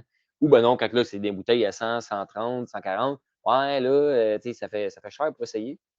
Mais des sites, là, il y en a, là. On fait le tour, puis c'est sûr qu'on en trouve un là-dedans qui va vous plaire. Puis souvent, ce qui est surprenant, c'est qu'il y en a même des pas chers qui sont carrément bons. Puis c'est ça. C'est juste d'explorer puis de pouvoir. Mais avec les choix qu'on a à sac. Hey, mais il faut demander, quand tu vas à SAC, il faut que tu demandes le gérant. Il faut que tu demandes s'il y a des produits en dégustation parce que tous les sacs ont un petit coffre en dessous d'une étagère. Tu as toujours une étagère comme avec une vitre, puis là, on s'est fermé en dessous. Là. Bon, ils ont tout le temps des affaires d'ouvert là-dessus, que c'est le manager qui a la clé. Là, puis il faut demander as-tu ça en dégustation? As-tu un bourbon en dégustation? Tu sais, ils vont te le servir. Puis il faut demander. Si tu ne demandes pas, anyway, la réponse c'est non. Là. Mais une petite anecdote là, vite faite, parce que je ne veux pas étirer trop, mais mon ami est médecin, qui a fini son internat, qui voulait aller s'acheter une bonne bouteille, qui est allé à la grosse SAQ de Québec. Là, il magasine des Bourbons, puis il ne trouvait pas beaucoup de choix. Fait que là, c'est comme une section un peu à part. Fait que genre, je vais vous envoyer notre master des Bourbons, de whisky, puis tout ça. Le monsieur, il dit fait que là, je me cherche une bouteille, je viens de finir, je suis médecin, puis là, je veux une bonne bouteille. J'aime un peu il aime beaucoup le Dalmore. Fait que, tu sais, il dit parfait. Il dit justement, j'ai un client qui est venu acheter des bouteilles de Dalmore, puis on en a ouvert une pour lui faire goûter. Fait que je fasse goûter. Il dit ouais, pas de trouble. Fait qu'il fait le Dalmore, fait goûter ça. Il dit Colin, il est vraiment bon. Oui, j'ai goût de. Je peux-tu avoir une bouteille? T'as 25 000 La SAC a ouvert une bouteille de 25 000 Dalmore parce que le client, il en a acheté deux. Fait que, tu sais, pour un bon client, ils ont ouvert. Fait que là, lui, il a pu goûter un Dalmore de 25 000 ben, aussi, tu sais, il était médecin. Fait que probablement que le gars, il a gagé un peu, c'est un client potentiel, pareil. Fait que là, lui, il a dit, ah, ben là, 25 000, ça, là, je ne déplierai pas 25 000 nouveau médecin, même si nouveau médecin, là, c'est en scam. Mais c'est ça. Et la SAC ouvre des bouteilles, puis elle va gager selon le client un peu aussi. Là. Fait que, tu sais, quand tu es un client régulier, tu connais bien ta succursale, ils peuvent ouvrir des bouteilles quand même. C'était le beau concept de la SAC signature avant, que dès qu'il y avait des nouveaux arrivages, pour celle de Québec, tu les avais des bornes le lendemain. C'était fantastique. Tu arrivais sur place, tu goûtais au stock, puis tu savais exactement ce que tu allais avoir si tu l'achetais. Il n'y avait pas d'inconnu là-dedans. Puis là, ils ont retiré le concept, puis les arrivages, ils n'arrivaient plus en signature, ils arrivaient en ligne. Fait que là, il faut que tout le monde prenne un peu un guess, se fie sur ses recherches, aille fouiller un petit peu, est-ce que j'aime assez la distillerie pour prendre une chance, ou, tu sais, j'ai déjà eu des éditions similaires parce qu'avant, tu avais une belle option de pouvoir le découvrir toi-même avant.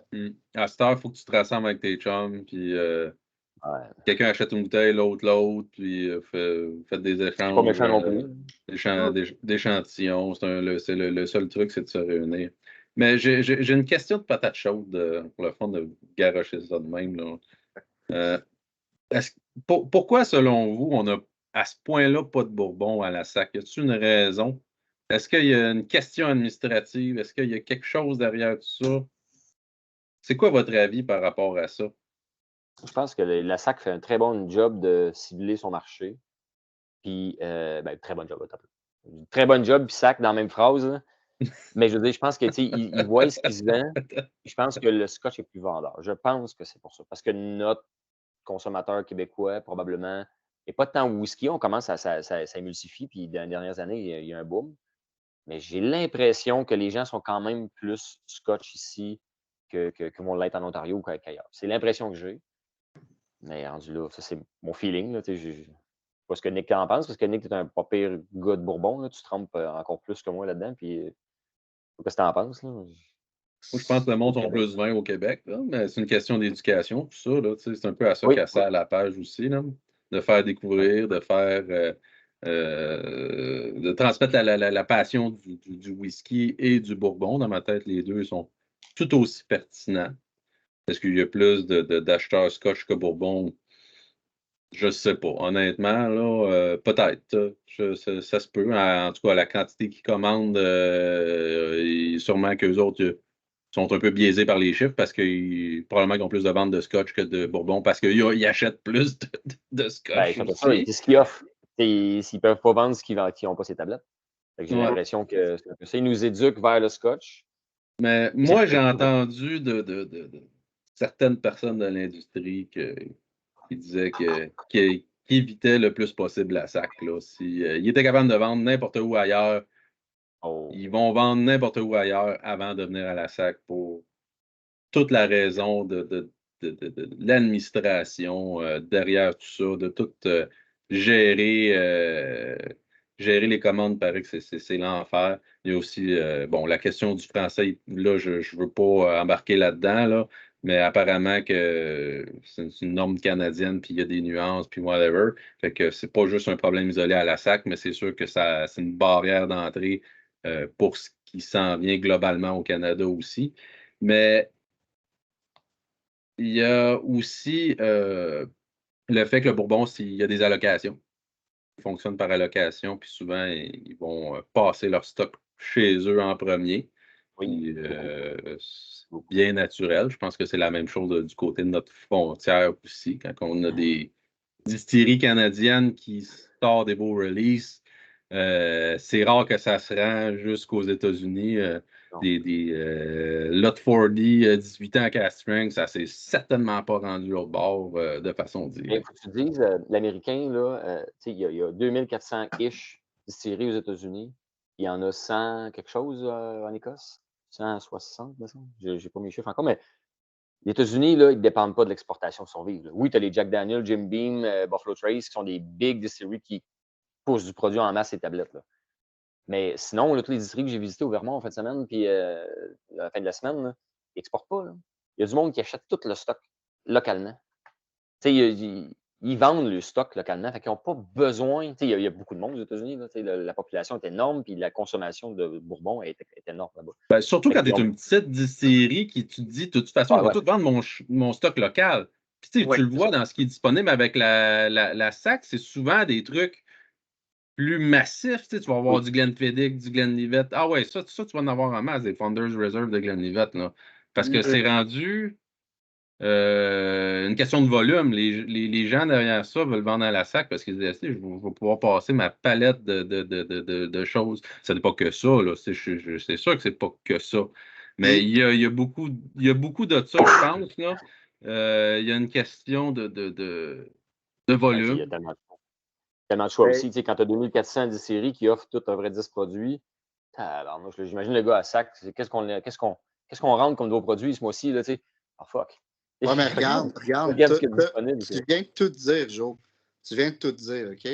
Là, moi, j'ai travaillé 2 mois à la SAC en novembre-décembre, OK? J'ai travaillé 2 mois à SAC parce qu'il y a un gars, je vais taire ma source, mais il y a un manager à la SAC qui m'a dit, avec qui j'échangeais, puis qui m'a dit, ben viens voir ce que c'est de travailler à la SAQ. Puis tu viens de dire, j'imagine que le gars, genre, il voit là, ça, puis là, c'est 2400 distilleries. Le problème, il est là. C'est qu'il y a un gars qui fait ça, puis il s'en calisse. Il connaît rien, je m'excuse du langage, mais c'est ça. Puis là, ça vient pas de moi, ce que je te dis. Ça vient de monde qui ont travaillé à la SAC, OK? Qui ont des postes relativement hauts à la SAC. Le gars qui gère ça, il s'en sacre, il s'en fout. Il n'en a rien à chier. Il connaît rien au whisky. Fuck all, là. Zéro, il connaît rien. Lui, c'est un businessman. Puis il est comme, je peux avoir un deal, c'est Glenfiddich, puis c'est Glenlivet Founders Reserve. Je vais le faire. Puis là, il est pogné. OK? Puis quand j'ai dit, puis là, le monsieur avec qui je parlais, il me disait, écoute, c'est 80% de vin qu'on vend au Québec. Tout le reste, c'est 20% de pas vin. Puis ici, on est un marché, c'est vrai, de vin. On est français, puis on aime ça, etc. Puis on a la plus belle sélection de vins au Canada. Ça, c'est vrai. On a les meilleurs prix. Tu peux regarder le même vin en France. Un grand cru, il est moins cher au Québec que ce qui va être en France, le moins cher que tu peux le trouver là-bas. Sauf que quand j'ai dit, ouais, mais sais-tu, c'est quoi le chiffre de ce qui sort du Québec en termes d'achat, que ce soit la LCBO, par là, puis il dit, non, mais le gars, il s'en fout. Le gars, il s'en fout. Il s'en fout. Puis quand tu dis, tu sais, mettons, des Bourbons, c'est par allocation, là, je te donne ça d'une autre source, OK? Au volume de Buffalo Trace que le Québec achète, il devrait avoir bien plus que 3 papilles lobés par année. C'est sûr. OK? Écoute, le plus petit village insignifiant aux States a plus que ça. C'est malade, là. Au volume que tu as. Puis, fut un temps, moi, quand j'ai commencé, là, je peux te parler d'éditions que j'aurais tellement dû acheter. Mais genre, le Glenfiddich Snow Phoenix, là, tu trouvais ça par palette, ces étagères. Directement, ces étagères. Sais-tu combien ça vaut aujourd'hui? Plus de 3000$. OK? C'est fou, là. Mais parce que la personne qui s'occupait de ça, elle connaissait ça. Elle faisait, regarde, là, je viens de t'acheter. Tu sais, tu avais du Glenfiddich. Ça, c'était une bonne valeur. Je pense que c'est encore disponible au Nouveau-Brunswick. Le Glenfiddich Distillery Edition Reserve, là, 51%, 15 ans. Écoute, là, il y en avait des palettes, c'était bon. Puis il était comme crime, je viens de te prendre ça. C'est un core range. Shoot-moi genre 8 caisses de ça. OK? Fait que c'est ça le problème. C'est qu'il y a un gars.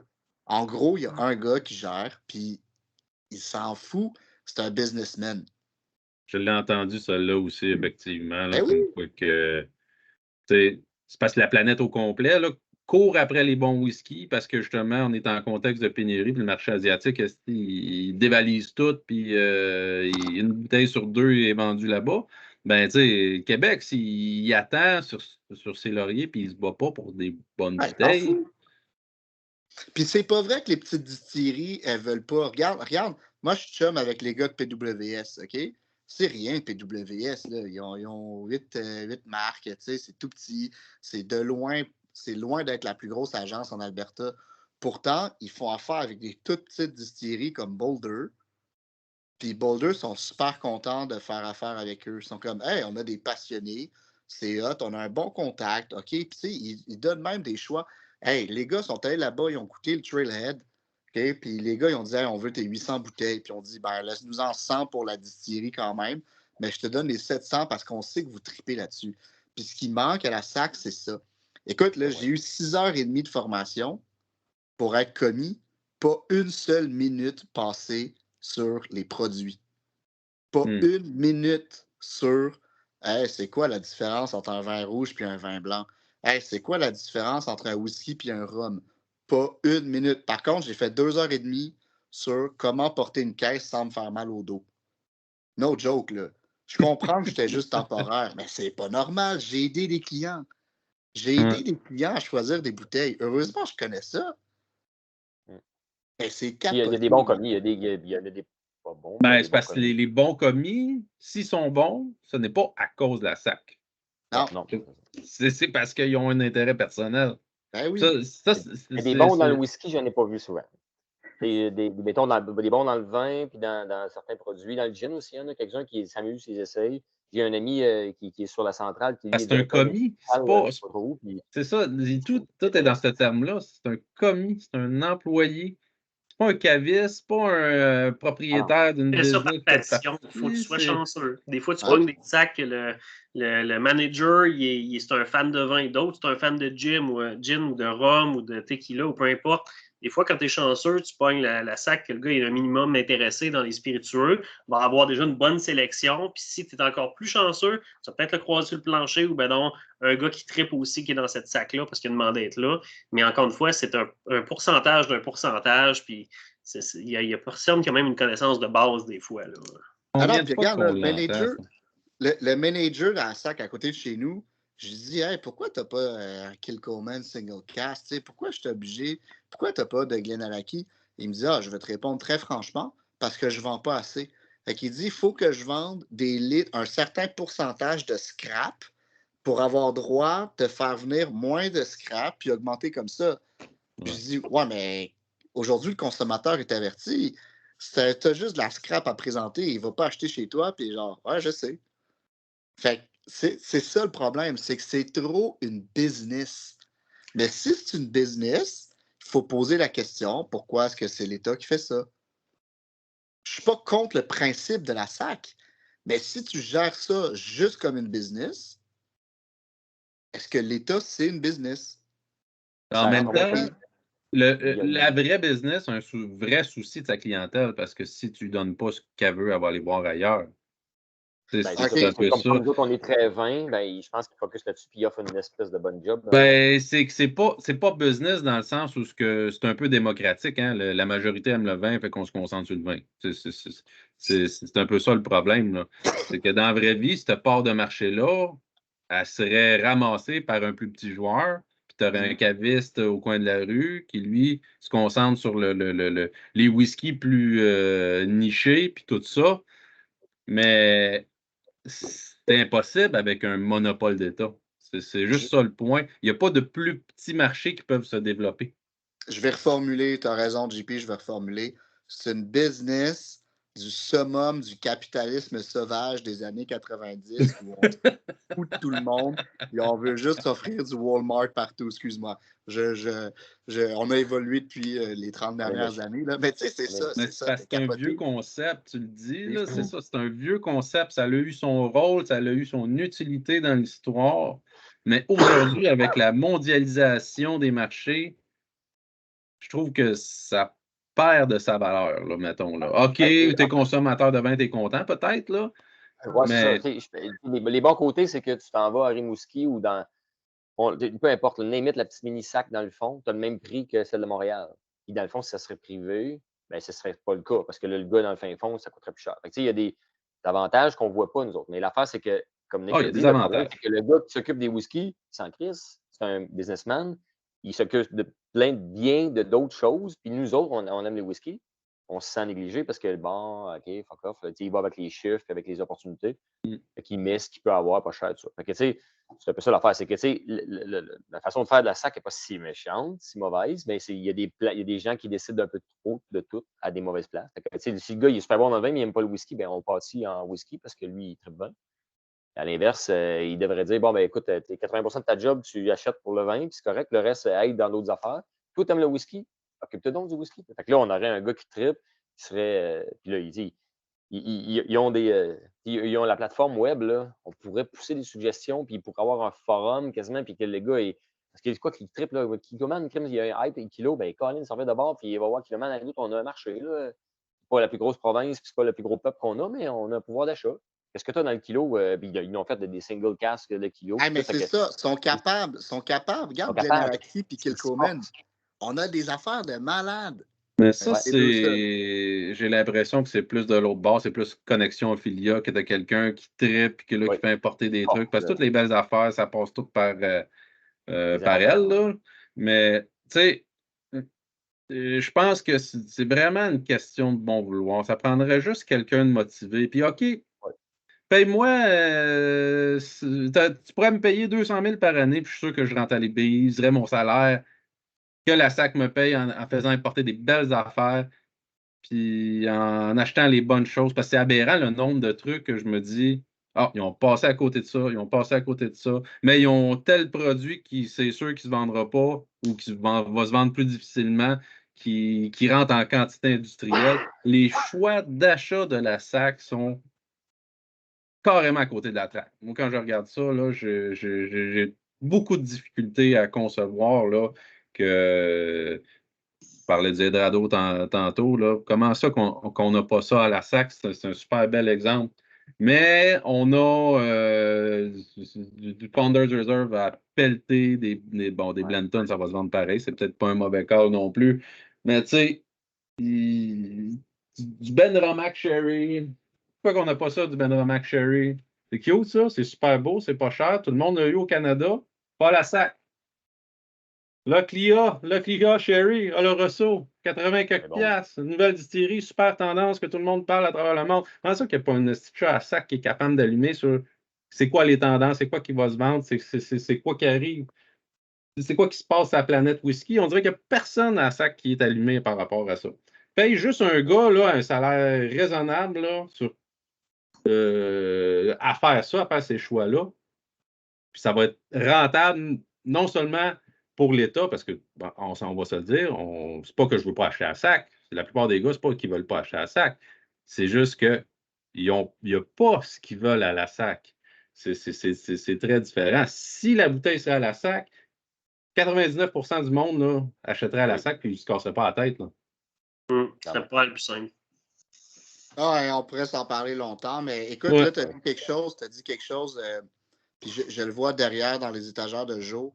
Là, je veux parler d'une bouteille, puis je pense qu'il y a la moitié de la planète qui va rire de moi, puis il y a l'autre moitié qui va m'encenser. Je vais genre être le Raël du whisky. Hey, Blanton. OK? Blantons. Maudit bon daily. Mais l'affaire, c'est que c'est juste ça. C'est juste un daily. C'est ça l'affaire.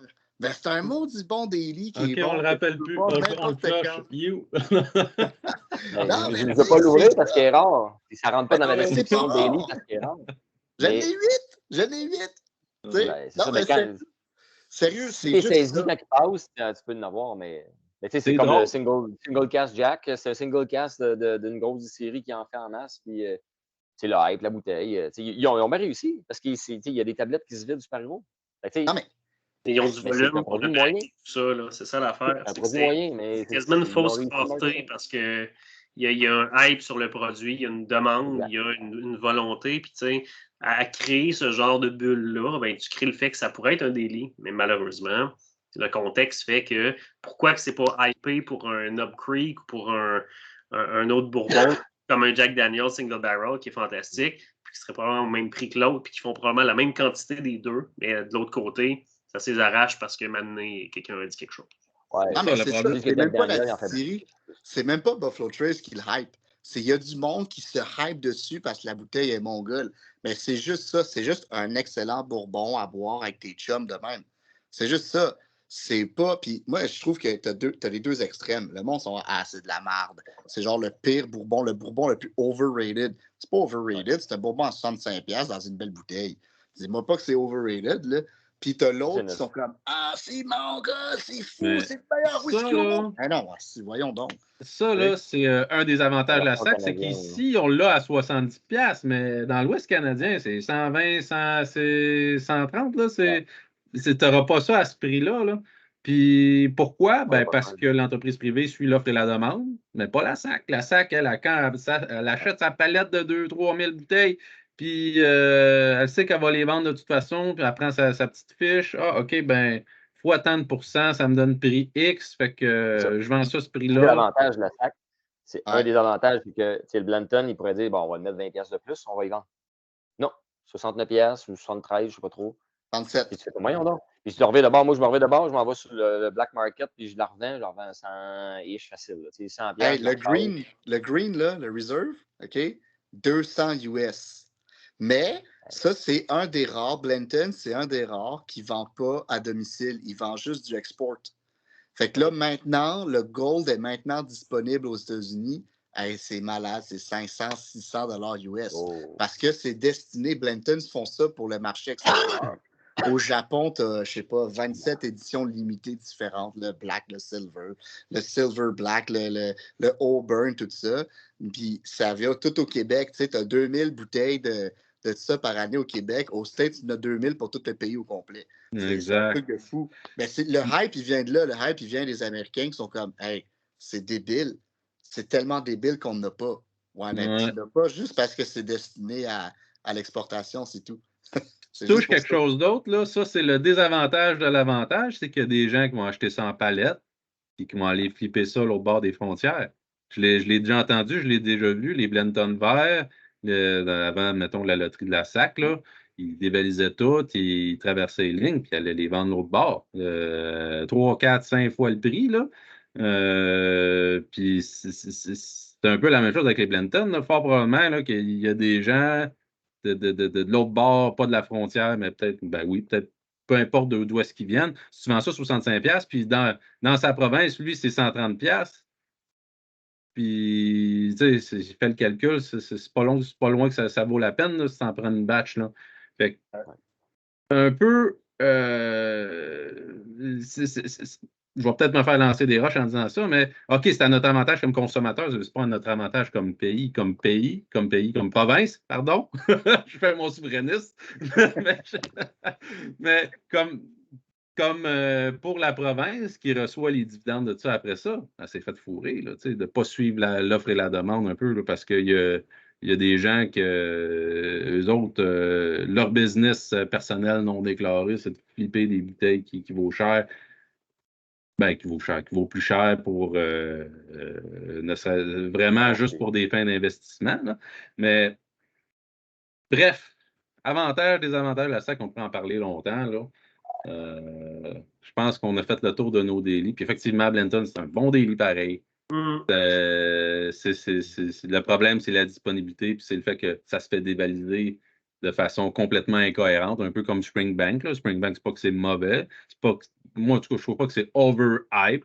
C'est nécessairement juste une question de disponibilité. Puis autant Springbank que Blanton, dans ma tête, ça peut difficilement tomber dans la catégorie des délits à cause de la disponibilité, justement, puis que ça va être difficile de renouveler. Fait que tu descends ta bouteille, puis d'un coup, tu fais comme j'ai pas moyen d'en avoir une autre. Tandis qu'un Woodford Reserve, un Glenallachie 12, que je n'ai pas parlé, qui est un excellent daily aussi, Glenallachie 8 aussi. Toutes ces choses-là que tu te dis, ben, même si je n'ai pas un backup, je vais aller m'en acheter un autre, puis je vais avoir du fun. Il va y avoir une disponibilité que tu vas faire que c'est pas crève-cœur. Ouais. Exact. Hey, en ce moment, c'est quoi mon daily? Vas-y fort. Springbank Rip, Single Cask, First Fill, Sherry Hogshead. C'est ça mon daily en ce moment. Puis là, je vais donner un truc au monde, OK? Quand tu as une grosse bouteille, une bouteille rare, une bouteille qui t'a coûté, on va pas dire cher, là, pas trop cher, mais plus vite tu bois, plus vite il faut que tu ailles te consoler avec la prochaine bouteille rare. Fait que ton daily, c'est ça. Ton daily, c'est juste ça. C'est de passer au prochain. Sur ces notes absolument philosophales. Ouais, je pense que le mot de la fin, c'est quality over quantity. La qualité avant la quantité. Avant de t'acheter 5 bouteilles à 100$, achète-toi-en 2 à 250 ou fais la division que tu veux. Là. Dans ma Quand tu es tête, rendu là dans ton expérimentation, bien sûr, les gens qui vont débuter vont avoir en masse à s'amuser dans le 125 et moins pour trouver des choses intéressantes, mais quand tu veux découvrir et tu vas aller vraiment chercher plus loin, il ne faut pas se gêner des fois. ah oui, c'est sûr que là, oui, là, c'est vrai, effectivement. Je pense que la nuance est super importante. Moi, de la façon que je vois ça, c'est qu'on a tout passé par une phase d'exploration, qu'on a acheté à peu près n'importe quoi, on a fait des essais-erreurs, puis que ça s'est placé un moment donné avec le temps, puis on a commencé à être capable de cibler des choses qu'on aime plus, qu'on aime moins, on a des paramètres qui font en sorte qu'on évite des bouteilles, des paramètres qui font en sorte qu'on va plus aller chercher certaines bouteilles. Mais quand que tu sais ce que tu veux et que tu es capable de magasiner tes bouteilles, c'est sûr que j'aime mieux concentrer mon argent et aller m'acheter un Glenallachie single cast ou un whatever plutôt que 2 Hardbeck 10 ans, mettons. C'est un peu ça Ne sous-estimons pas l'importance d'un mardi soir. Parce que c'est le dernier mardi soir, 9 mars, chaque journée est importante. Puis si on a le goût d'un whisky, ben, c'est pas pire d'avoir de quoi de bien à boire pareil. Parce que tu sais, boire de la moyennement scrap, des fois je le bois là, je commence, j'aime pas trop, mais bon, en même temps, c'est ça que j'ai, je vais le prendre, je vais le passer, il faut que je la finisse, blabla. Et Colin, je bois pas du whisky à tous les soirs.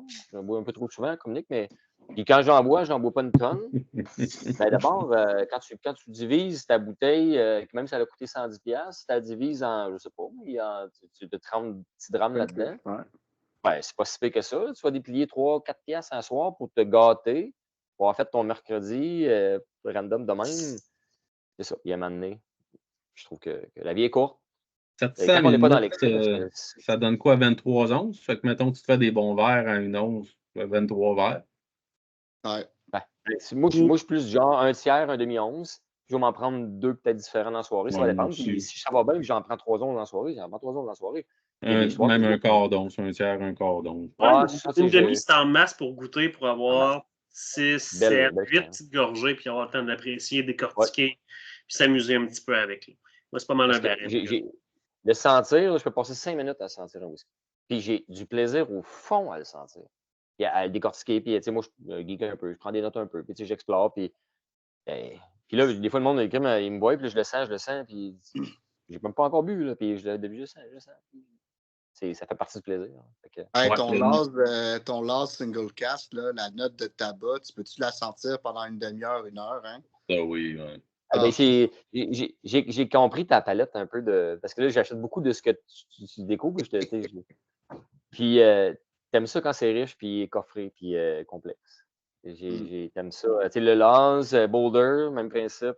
Il y en a plusieurs que j'ai acheté aussi.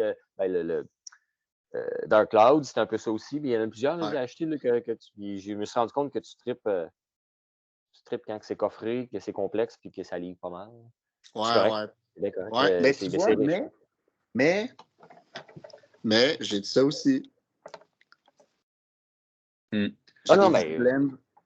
des petits blends bien corrects, mais ouais, ce lase-là, quand je l'ai ouvert, j'ai fait comme oh wow. Hey, j'ai jamais senti du tabac à chiquer comme ça, là, puis je voulais pas le boire. Je suis comme non, il faut que je le sente non-stop. J'ai bien aimé ce que j'ai écouté de Laz à date, là. Le 4Grain, je me souviens plus c'est lesquels, là. Parce qu'il y a un single barrel, mais bref. J'ai un petit hard stop qui arrive, là. Donc, bon, il est temps de closer, là. J'ai perdu le fil, là. On doit être rendu à 1h30 de vidéo, à peu près, là, les amis. À peu près. C'était vraiment super intéressant, là. Je laissais aller parce qu'on avait de la jasette passionnante, puis je me suis dit que c'était intéressant. Mais effectivement, toute bonne chose a une fin. Fait que, sur ça, je cale la fin de la vidéo. Merci les boys d'être venus parler de vos délits et de vos coups de cœur puis toute votre rancœur envers la SAC. Merci aux enthousiastes de l'avoir écouté. Je vous souhaite une bonne semaine, puis on se revoit sûrement la semaine prochaine pour un autre épisode. Donc, je vais mettre fin à l'enregistrement là-dessus. Bonne soirée.